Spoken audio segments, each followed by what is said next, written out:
San Esteban, protomártir. Todo lo que sabemos sobre la vida, juicio y muerte de San Esteban, el primer mártir, se encuentra en el libro de los Hechos, en los capítulos 6 y 7.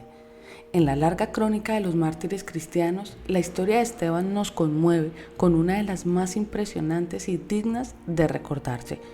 Aunque su nombre es griego, que significa corona, Esteban era judío, probablemente de aquellos que habían nacido o vivido fuera de las fronteras de Palestina, y por ello habían caído bajo la influencia de la cultura helénica. El Nuevo Testamento no nos relata las circunstancias de su conversión.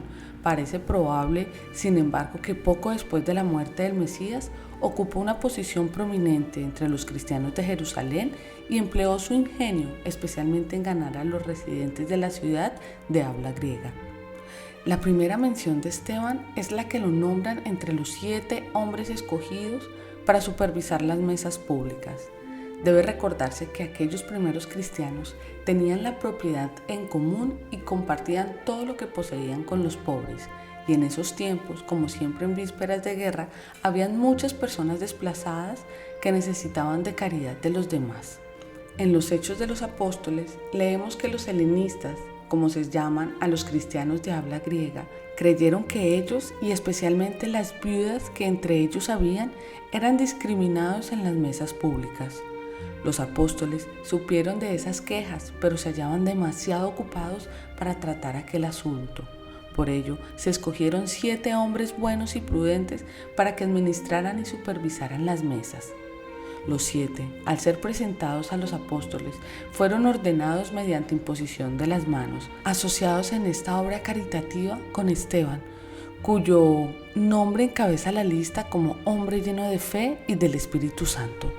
Esteban, Felipe, conocido como el Evangelista, Prócoro, Nicanor, Timón, Parmenas y Nicolás, todos ellos nombres griegos. El título del diácono que se asoció a su cargo deriva del verbo griego que significa administrar. Esos hombres sirvieron a la comunidad cristiana en los asuntos temporales y en las obras de caridad. Luego asumirían cargos religiosos menores. Esteban, ya por entonces dirigente, comenzó a hablar en público con vigor y lleno de gracia y poder. Él obraba grandes maravillas y señales entre el pueblo. Por entonces, cierto número de sacerdotes judíos se habían convertido a la nueva fe, pero aún seguían manteniendo las viejas tradiciones y reglas de la ley mosaica. Esteban se hallaba dispuesto a entablar controversias con ellos, ávido de mostrar de que, según el maestro, la vieja ley había sido invalidada. Continuamente citaba a Jesús y a los profetas para apoyar su creencia en que los usos externos y los antiguos ritos sagrados tenían menos importancia que el espíritu, que incluso el templo podía destruirse como en el pasado lo fuera, sin que la verdadera y eterna religión sufriera menoscabos. Fueron esas palabras y otras parecidas las que los llevaron por la ciudad y a menudo mal entendidas, con o sin intención, atraían sobre Esteban la ira de las clases sacerdotales judías. Fue en una sinagoga de los judíos, llamado de los libertinos y cirineos y alejandrinos y los de Cilicia y de Asia, en donde Esteban discutió principalmente. Quizás no fue comprendido, pero fuere lo que fuere, el caso es que no pudieron contestarle de modo efectivo y se enojaron contra él.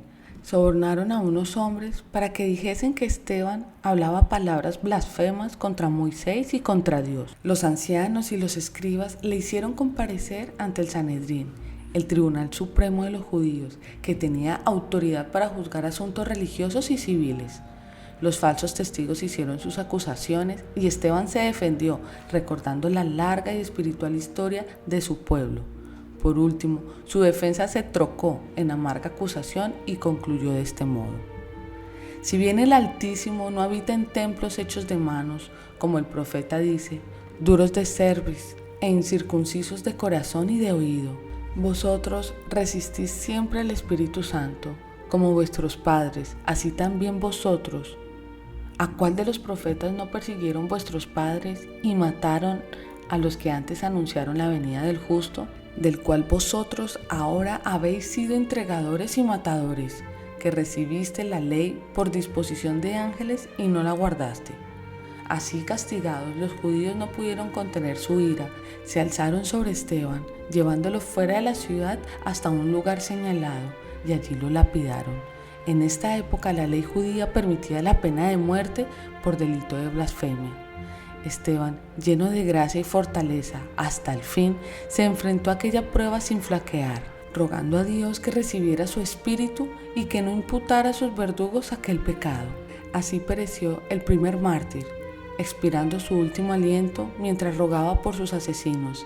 Entre los que se hallaban presentes, aprobando el castigo de Esteban, estaba un joven judío llamado Saulo, el futuro Pablo, apóstol de los gentiles. Su propia conversión al cristianismo tendría lugar pocos meses después. En el siglo V, el sacerdote Luciano escribió acerca del descubrimiento de las reliquias de Esteban, las que hoy, según se cree, reposan en la iglesia de San Lorenzo en Roma. Dios los bendiga.